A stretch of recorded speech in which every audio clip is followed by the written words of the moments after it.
Hi, இன்றைக்கி கோதுமை மாவில் அடை ரெசிபி பார்க்கலாமா? ஒரு கப் கோதுமை மாவில் தேவையான அளவு கருவேப்பிலை ஆட் பண்ணிவிட்டு ஆனியன் ஆட் பண்ணிக்கோங்க. ஆனியன் வந்து ஒரு வெங்காயம் தான் சின்ன சின்னதாக கட் பண்ணி எடுத்திருக்கேன்.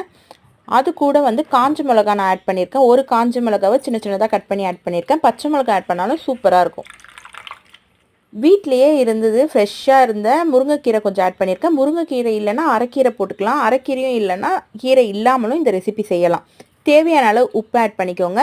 தண்ணி தேவையான அளவு ஆட் பண்ணி நல்லா வந்து அடை பதத்துக்கு பிசைஞ்சிக்கோங்க. அதாவது உருண்டை பிடிச்சா உருண்டை வரணும், அந்த அளவுக்கு பிசைஞ்சிக்கோங்க. நல்லா பிசைஞ்சிட்டு அதுக்கப்புறமா தோசைக்கல்லில் வச்சு சிம்மில் வச்சு சுடணும். மாவு ஐட்டம்ஸ் எல்லாமே நம்ம சிம்மில் வச்சு நல்லா வேக வைக்கும்போது தான் நல்ல டேஸ்ட்டாகவும் கிறிஸ்பியாகவும் கிடைக்கும்.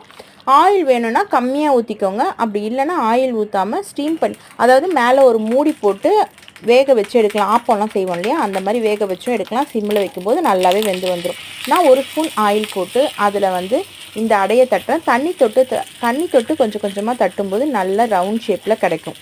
இதுக்கு பெஸ்ட்டு காம்பினேஷன் அப்படின்னு பார்த்தீங்கன்னா தயிர் ரொம்ப நல்லாயிருக்கும்.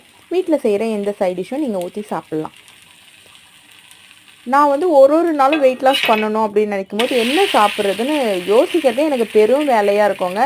இதில் வந்து நல்ல ஒரு ஃபில்லிங்கான ஐட்டம்ஸ் இருக்கா, ப்ரோட்டீன் இருக்கா, இதில் என்னெல்லாம் இருக்குதுன்னு யோசிக்கிறதுக்குள்ளே அப்பப்போ தலையே வலிக்க ஆரம்பிச்சிடும். என்ன மாதிரி சிலர் இருந்தீங்க அப்படின்னா ப்ளீஸ் இந்த வீடியோ வந்து சப்ஸ்கிரைப் பண்ணி சப்போர்ட் பண்ணுங்கள். டெய்லி உங்களுக்காக நான் ஒரு ஃபுட்டை வந்து கண்டுபிடிச்சி கண்டிப்பாக அப்லோட் பண்ணுறேன். இதை ட்ரை பண்ணி பாருங்கள். கர்டில் நான் உப்பு போடலை, அதாவது தயிரில் நான் உப்பு போடலை. அதில் தேவையான அளவு உப்பு போட்டுக்கோங்க. வெயிட் லாஸில் இருக்கும்போது உப்பை குறைச்சிக்கோங்க. பாய்.